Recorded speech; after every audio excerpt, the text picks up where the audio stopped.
Arrow India show 2025 से एक ऐसी खबर सामने आई है जिसे सुनकर आप भी हैरान हो जाओगे। फ्रांस का एक डेलीगेशन और वहां के एक्सपर्ट्स भारत आए हैं और भारत से नाराज हैं, जिसका कारण ये है कि उन्होंने भारत के ऊपर रफाल की कॉपी करने के एलिगेशंस लगाए हैं। हालांकि अभी तक ऐसे एलिगेशंस चाइना पर लगते आए, क्योंकि चाइना ऑलवेज अमेरिका और रशियन फाइटर जेट्स की कॉपी करता है। अब आप लोग भी सोचे होंगे कि आखिर ऐसा क्या हुआ और क्यों फ्रांस भारत पर आरोप लगा रहा है। तो बता दें कि एरोनॉटिकल डेवलपमेंट एजेंसी यानी एडीए ने अपने नए ट्विन इंजन बेस्ड टेड-बीएफ के डिजाइन को फाइनल किया है, लेकिन इसे लेकर फ्रांस में एक नई बहस छिड़ चुकी है।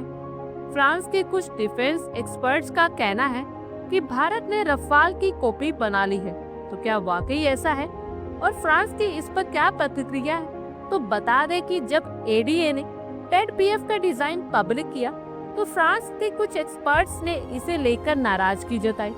फ्रांस के डिफेंस एनालिस्ट बेस्टियन क्लेवियर ने सोशल मीडिया प्लेटफॉर्म एक्स पर लिखा कि भारत चुपचाप रफाल की कॉपी बना रहा है और उनके साथ कई और फ्रेंच एक्सपर्ट्स ने भी चिंता जताई कि क्या भारत ने रफाल की टेक्नोलॉजी का इस्तेमाल किया है। एक फ्रेंच यूजर ने लिखा कि अगर ये सिर्फ डिजाइन की बात है तो इसे एक प्रकार की तारीफ भी कहा जा सकता है।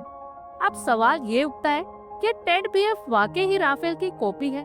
ये राफेल जैसा दिखता तो है, लेकिन कई दूसरे फाइटर जेट्स में भी ऐसा डिजाइन होता है। दूसरा डाइवर्टलेस सुपरसोनिक इनलेट यानी डीएसआई ये टेड-बीएफ में नया डिजाइन फीचर है जो रफाल में भी नहीं है। यानी कि टेड-बीएफ देखने में जरूर रफाल जैसा लग सकता है, लेकिन टेक्नोलॉजी के मामले में इसमें काफी सारे चेंजेस भी हैं। भारत इस प्रोजेक्ट पर इसलिए भी काम कर रहा है क्योंकि भारतीय नौसेना को एयरक्राफ्ट कैरियर के लिए एक एडवांस फाइटर जेट चाहिए था। हालांकि भारत का लक्ष्य है आत्मनिर्भर भारत, जहां पर देश अपनी जरूरत की डिफेंस टेक्निक खुद बना सके। इसलिए भारत अपने फाइटर जेट्स को स्वदेशी बनाने की कोशिश कर रहा है। फ्रांस के एक्सपर्ट्स को चिंता है कि भारत ने उनके डिजाइन की नकल की है, लेकिन रियलिटी ये है कि फाइटर जेट्स का डिजाइन हमेशा इंस्पायर्ड होता है। तो क्या टेड-बीएफ रफाल की कॉपी है? तो उसका जवाब है नहीं, बल्कि ये भारत का खुद का प्रोजेक्ट है जो एडवांस टेक्नोलॉजीज और इंडियन रिक्वायरमेंट के अकॉर्डिंगली बनाया जा रहा है। अब भारत टेड-बीएफ को पूरी तरह से ऑपरेशन करने में सफल हो जाता है तो एशिया, अफ्रीका और लैटिन अमेरिका के कई देश इसे खरीद सकते हैं। इसे भारत का एक बड़ा डिफेंस एक्सपोर्टर बन सकता है और फ्रांस को आर्थिक नुकसान हो सकता है। भारत को अपने आईएनएस विक्रांत और आईएनएस विक्रमादित्य जैसे एयरक्राफ्ट कैरियर के लिए ये नए फाइटर जेट्स चाहिए, जबकि फ्रांस ये चाहता है कि भारत राफेल एम खरीदे।